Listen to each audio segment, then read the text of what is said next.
Hello എല്ലാ കുട്ടികൾക്കും നമ്മുടെ അടുത്ത വീഡിയോയിലേക്ക് സ്വാഗതം. അപ്പോൾ നിങ്ങൾക്ക് എല്ലാവർക്കും സുഖം വിശ്വസിക്കുന്നു. ഞങ്ങളിവിടെ സുഖമായിട്ടിരിക്കുന്നു. അപ്പോൾ ഇവിടെ വെതർ ചേഞ്ചിൻ്റെ സമയമൊക്കെയാണ്, ഓട്ടത്തിലേക്ക് നീങ്ങുകയാണ് പതുക്കെ. ഡിപ്രഷൻ്റെ സമയം, ഇരുട്ടിൻ്റെ സമയത്തേക്കൊക്കെ നമ്മൾ പൊയ്ക്കൊണ്ടിരിക്കുകയാണ്.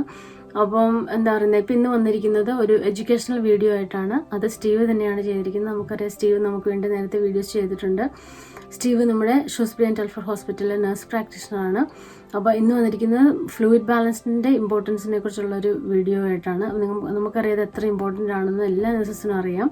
അപ്പം മെയിൻലി വാർഡിലൊക്കെ സംഭവിക്കുന്നത് എന്താണെന്ന് വെച്ചാൽ നമ്മൾ തിരക്കായിരിക്കും. അപ്പോൾ നമ്മളൊരു ഡ്രിങ്ക് കൊടുത്തിട്ട് പോയിട്ട് നെക്സ്റ്റ് പേഴ്സൺ ആയിരിക്കും അത് കളക്ട് ചെയ്യുന്നത്. അപ്പോൾ അവർ ആ പേഷ്യൻ്റ് എത്ര കുടിച്ചു എന്നുള്ളത് നമുക്കത് ആ ഇൻഫർമേഷൻ വളരെ ഇമ്പോർട്ടൻ്റ് ആയിട്ടുള്ള ഇൻഫർമേഷൻ നമുക്ക് മിസ്സായി പോകാറുണ്ട്. അപ്പോൾ കൊടുത്തത് വെച്ച് മാത്രം നമ്മൾ കാൽക്കുലേറ്റ് ചെയ്യുകയാണെങ്കിൽ പേഷ്യൻ്റ് എത്രയാണ് എടുത്തിട്ടുള്ളതെന്നുള്ളത് നമുക്കത് മിസ്സായി പോകും. ഇത് ഫ്ലൂയിഡ് ചാർട്ട് ഡോക്ടേഴ്സ് കാണുമ്പോൾ നമ്മൾ കറക്റ്റ് ആയിട്ടുള്ള ഇൻഫർമേഷനേക്കാൾ ഉപരി നമ്മൾ റോങ് ആയിട്ടുള്ള ഇൻഫർമേഷനാണ് മിക്കവാറും അതിൽ പോകാറുള്ളത്. അപ്പോൾ അത് വളരെ വളരെ ഇമ്പോർട്ടൻ്റ് ആണ്. അപ്പോൾ ആ ഇമ്പോർട്ടൻസിനെ കുറിച്ച് ഒന്ന് സ്ട്രെസ് ചെയ്ത് പറയുകയാണ് ഇവിടെ സ്റ്റീവ് ചെയ്യുന്നത്. സ്റ്റീവിന് ഒരു യൂട്യൂബ് ചാനലുണ്ട്, നിങ്ങൾക്കറിയാമല്ലോ, സ്റ്റീവ് ദ ട്രാൻസിറ്റ് ക്യാമ്പർ എന്നാണ് അതിൻ്റെ പേര്. അപ്പോൾ അതുകൂടി ഒന്ന് സബ്സ്ക്രൈബ് ചെയ്യുക. അപ്പോൾ ഇതിനെക്കുറിച്ച് ഫ്ലൂയിഡ് ബാലൻസിനെ കുറിച്ച്, അതിൻ്റെ ഇമ്പോർട്ടൻസിനെ കുറിച്ച് നമ്മൾ കറക്റ്റായിട്ട് ചെയ്തില്ലെങ്കിൽ എന്തൊക്കെ പ്രോബ്ലംസ് ഉണ്ടാവാറുണ്ട്, negative balance, positive balance, fluid overload, അങ്ങനെയുള്ള എല്ലാ കാര്യങ്ങളും ഇതിനകത്ത് വളരെ ക്ലിയർ ആയിട്ട് സ്റ്റീവ് എക്സ്പ്ലെയിൻ ചെയ്തിട്ടുണ്ട്. അപ്പോൾ ഇത് കാണുക. നിങ്ങൾ പുതിയതായിട്ട് വന്നവർക്കും വരാനിരിക്കുന്നവർക്കും എല്ലാവർക്കും ഒരുപാട് ഒരുപാട് ഒരുപാട് ഒരുപാട് ഇത് യൂസ്ഫുൾ ആയിരിക്കും. അപ്പോൾ എല്ലാവരും കാണുക. അപ്പോൾ സ്റ്റീവിൻ്റെ ചാനൽ കൂടി സബ്സ്ക്രൈബ് ചെയ്യുക. നമ്മുടെ ചാനൽ എന്താ പറയുക, നന്നായിട്ട് വളർന്നുകൊണ്ടിരിക്കുന്നു. എല്ലാവർക്കും വീഡിയോസ് കാണുന്ന എല്ലാവരെയും നന്ദിയോടെ വീണ്ടും വീണ്ടും ഓർക്കുന്നു.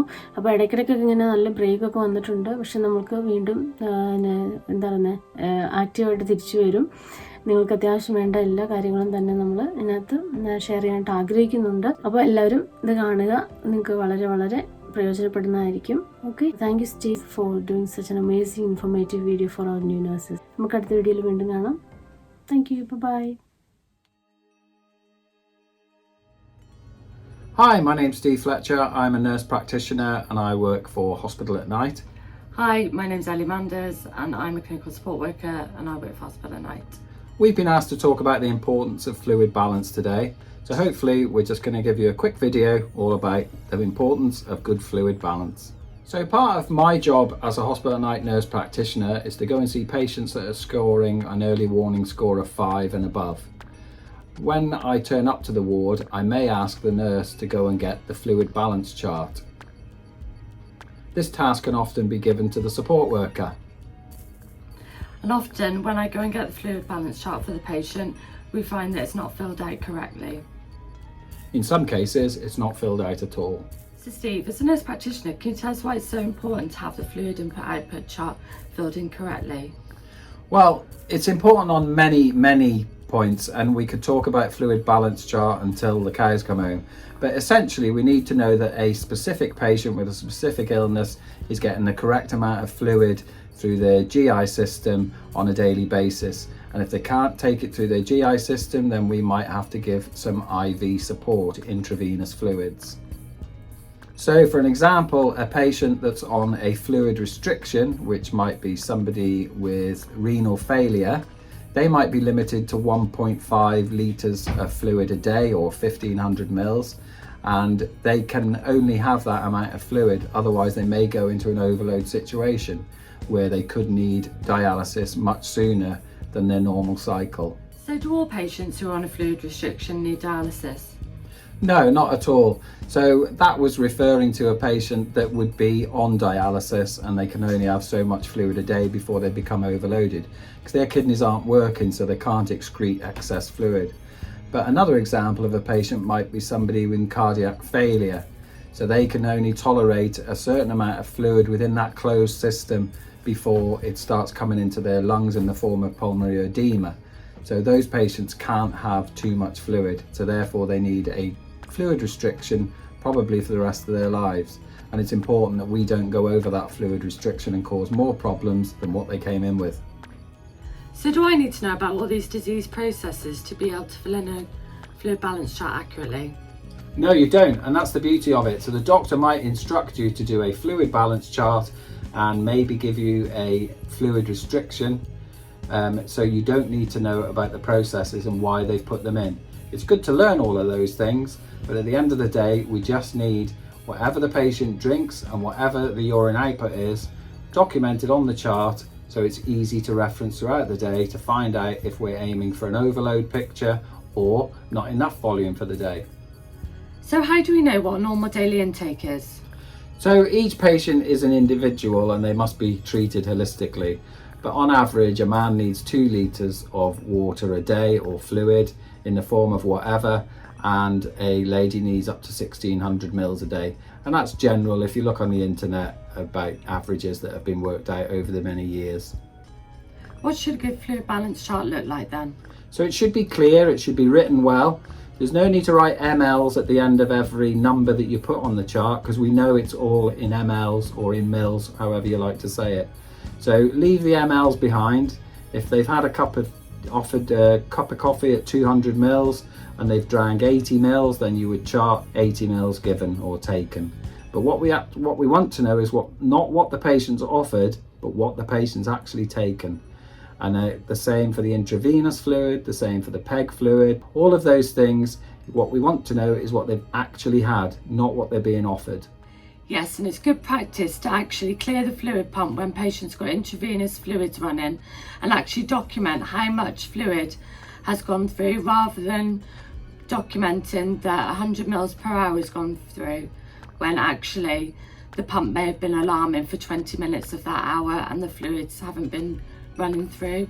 That's absolutely right, and I've seen that many times. So we would see a 10-hour bag written up on the fluid balance chart, 100 mils, 100 mils, 100 mils every hour, and 99% of the time they're only receiving 80 mils, 65 mils, and like you said, the pump might have been alarming because the patient's bent their arm, and for that quantity of time they haven't had any fluid.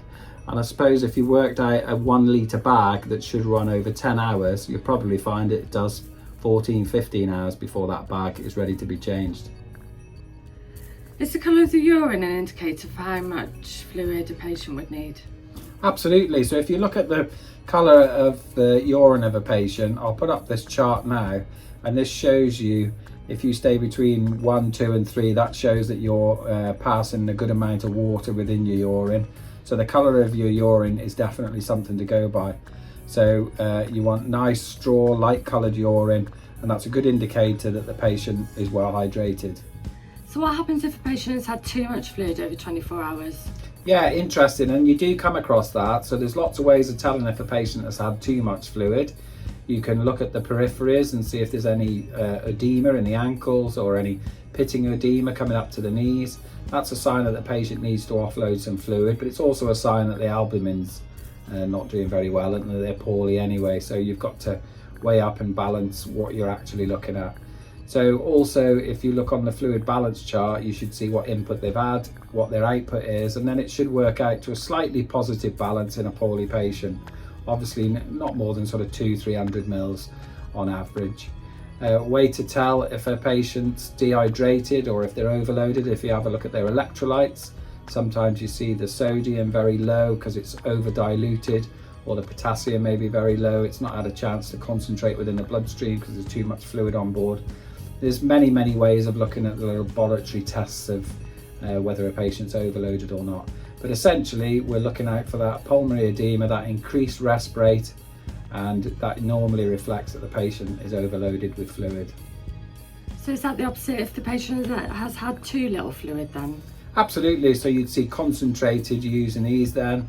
You would see, higher potassiums, high sodiums because it's concentrated, it's got a smaller volume to spread out, so it becomes concentrated. So absolutely you would see more concentrated U's and E's. You would also see, if you looked into their tongue, you'd see a very dry tongue. You'd see that peripheral capillary refill time take a long time to get back in comparison to the central. You would just see that the patient's thirsty, as we've said before. And what if the patient is not passing enough urine or passing too much urine? And that's the same thing really. So if we look at the fluid balance chart, it'll tell us what they've had for the day. If they've had 1,000 mils and they've only put out 10 mils, as extreme as that, then we need to be thinking about whether that's pre-renal failure, intra-renal failure or post-renal failure. We need to do bladder scans, make sure that they don't need a catheter, or if they've got a catheter that it's not blocked. So all of those things tell us a lot just from a good fluid balance completed form. So exactly the same with overloaded patients. You'd see a big input, a very little output, and dehydrated patients you'd see a big input and a bigger output. So things like diabetes insipidus might give you a huge output, and then on a fluid balance that would show that they're not getting enough in to keep up with that problem that they've got with their brain. Okay, so I've talked about a number of different diseases during this 10 minutes, and that's up to you guys to just go out and have a look at those things if you want to find out what they're all about. But most of them are all to do with the importance of fluid balance. So let's get Sath back on the road, let's get everything back to where it should be, and let's have fluid balances done correctly. Do you want to summarise, Ellie? So in summary, the purpose of a fluid balance chart is to record the patient's fluid input and output over a 24-hour period. These should start at midnight and finish at midnight, where then the amount's totaled up by the nurse, so we can assess the patient's balance and adjust accordingly. Absolutely. Let's make that ward round for the consultants nice and easy. Put those fluid balance charts in front of them and say, my patient's in a negative balance of 500. What are we going to do about it, doctor? Take care.